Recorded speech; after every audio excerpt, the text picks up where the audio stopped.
Dans le township de Saulsville, à l'ouest de Pretoria, la nuit du 6 décembre 2025 semblait ordinaire. Les rues étaient calmes, baignées dans une obscurité paisible, seulement troublées par le souffle du vent et le lointain aboiement d'un chien. Les maisons, alignées les unes contre les autres, gardèrent leurs secrets derrière des rideaux tirés. L'air froid de l'aube enveloppait une communauté endormie, chaque foyer plongé dans le silence, alors que la ville attendait le lever du soleil. Mais au cœur d'un foyer, la paix allait être brisée, sans avertissement, par un événement tragique. Un shebeen, bar clandestin niché dans les murs du foyer, accueillait un rassemblement tardif. Des amis, des voisins, des inconnus s'y retrouvaient pour partager un verre, rire, oublier les soucis du quotidien. Les conversations et la musique remplissèrent l'espace, ignorant la vulnérabilité de ces lieux informels. Les verres s'entrechoquaient, les voix s'élevaient, et l'insouciance régnait, comme si rien ne pouvait troubler cette nuit. Soudain, le silence fut anéanti par des coups de feu. La panique éclata, les cris remplacèrent la musique, et chacun chercha désespérément à se mettre à l'abri. Ce qui était une nuit banale devint un cauchemar, une histoire de terreur qui entrait Saulsville pendant des années. Les souvenirs de cette nuit resteraient gravés dans la mémoire collective. Les premiers appels à l'aide n'atteignirent à la police qu'aux premières lueurs du jour. Les sirènes déchirèrent enfin le silence, mais il était déjà trop tard pour beaucoup. Les assaillants, déjà disparus, laissèrent derrière eux une scène de dévastation. Le sol était jonché de débris, de verres brisés et de vies brisées. Le calme de l'aube fut remplacé par un silence glaçant, lourd de chagrin et d'incompréhension. Les rues, autrefois familières, semblaient soudain étrangères. Ce matin-là, la vie bascula pour toute une communauté. Les habitants, réveillés par la nouvelle, se rassemblèrent, incrédules, devant le bar meurtri. Un simple rassemblement venait de se transformer en massacre. Les regards étaient vite vides, les larmes coulaient, et le deuil s'installait. Saulsville, encore endormi, ignorait que son monde venait de changer à jamais. Ce matin-là, la peur et la tristesse s'invitèrent dans chaque foyer, marquant à jamais l'histoire du township. Les foyers sud-africains sont plus que des bâtiments, ce sont des communautés denses, héritées de l'apartheid. Le foyer de Saulsville, labyrinthe de couloirs et de chambres, abritait une vie sociale intense malgré la précarité. Au centre, le shebeen, simple pièce transformée en bar, offrait un refuge aux résidents. On y venait pour oublier les soucis, fêter, ou simplement respirer hors de l'exiguïté. Ce lieu de réconfort était aussi vulnérable, sans sécurité ni surveillance. Ce vendredi soir, rien ne laissait présager le drame à venir. Mais dans ces tavernes informelles, la sécurité n'est qu'une illusion. Les murs du foyer n'ont pas pu protéger ses habitants de la violence qui allait surgir. La soirée s'étirait, la fête touchait à sa fin, mais dans le shebeen, la nuit semblait sans fin. Les rires s'éteignaient peu à peu, les conversations devenaient plus douces, comme si chacun voulait retenir encore un peu la chaleur de ce moment partagé. Les murs de bois, imprégnés de souvenirs, semblaient en protéger les habitués de la fraîcheur de la nuit. Des familles, des enfants, des voisins partageaient un dernier moment de normalité. Certains échangeaient des anecdotes, d'autres savourèrent le silence, profitant de la présence rassurante des leurs. C'était un instant suspendu, où la routine du quotidien semblait loin, presque oubliée.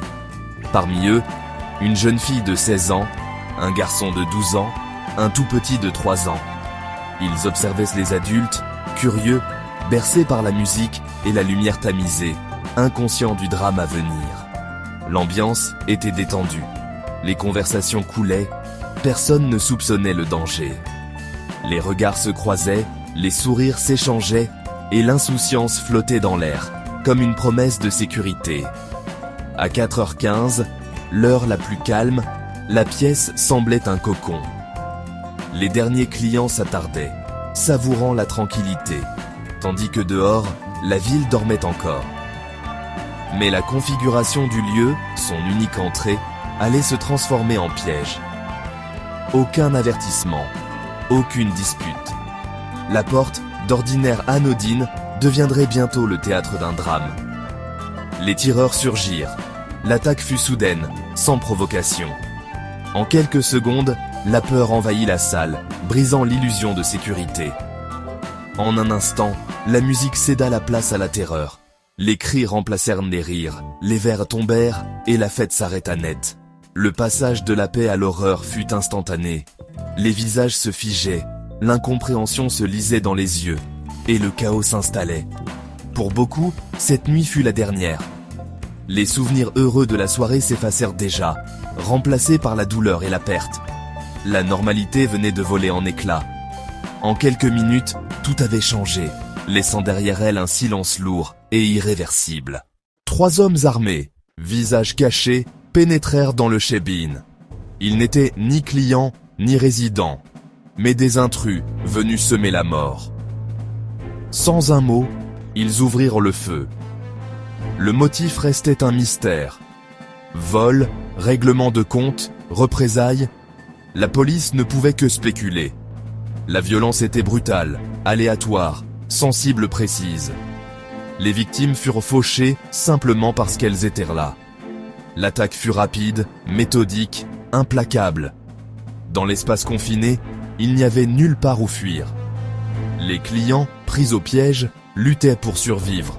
La panique, la poudre, les cris, le shebeen sombra dans le chaos. Ce type d'attaque n'était pas une première en Afrique du Sud. Les tireurs de Saulville incarnaient une violence devenue trop familière.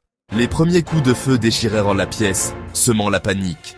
Les gens se jetèrent au sol, tentant de se cacher ou de fuir, mais l'espace exigu les piégeait. Les tireurs arrosaient la foule sans distinction.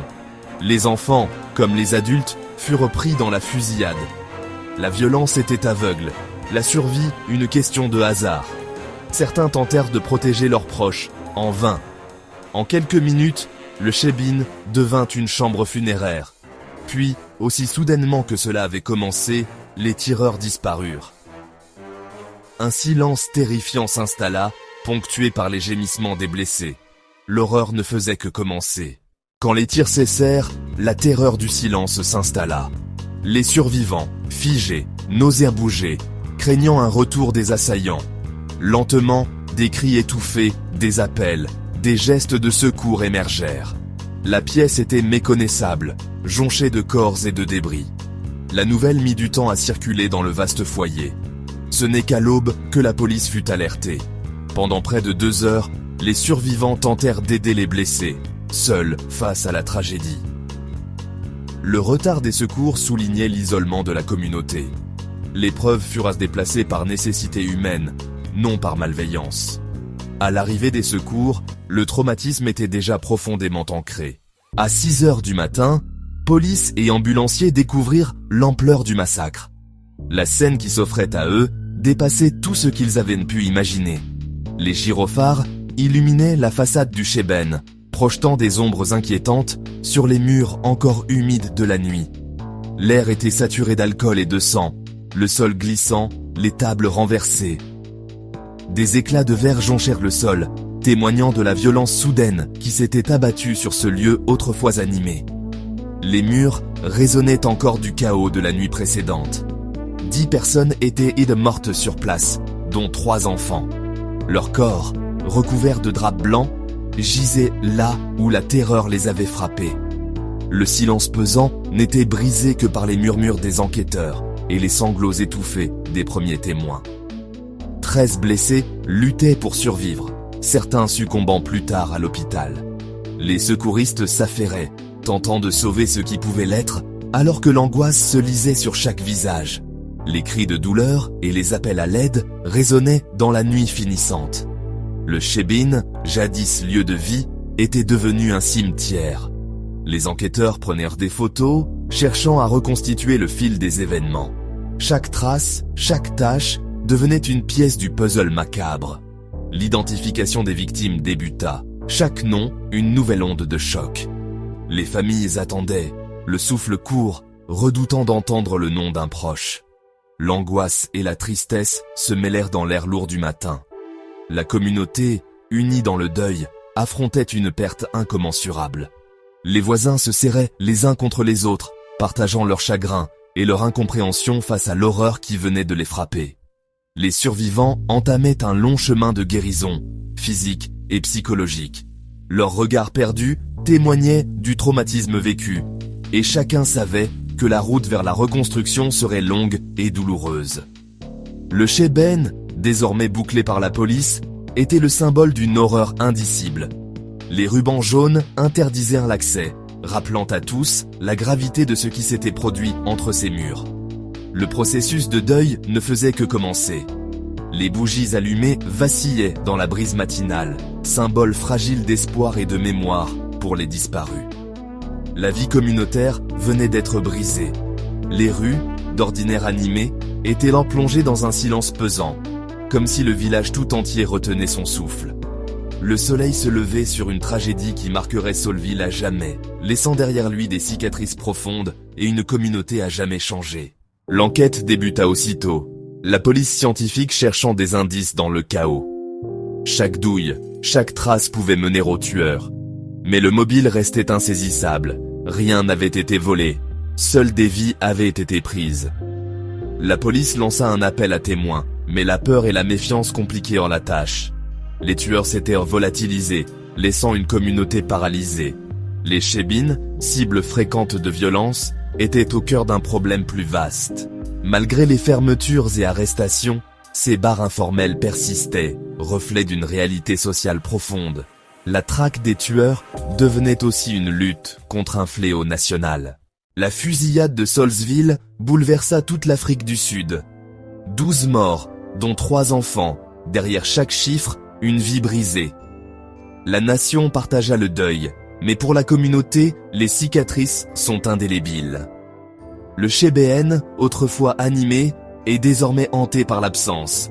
Les survivants portent le traumatisme, la sécurité a disparu à jamais. Ce massacre n'était qu'un épisode d'une crise chronique. Plus de 26 000 homicides en 2024, la plupart par armes à feu. Saulsville n'était pas une anomalie, mais le reflet d'un problème profond. La traque continue, le deuil aussi. Derrière chaque statistique, il y a des familles, des vies bouleversées. La nuit d'horreur est finie, mais le long jour du deuil ne fait que commencer.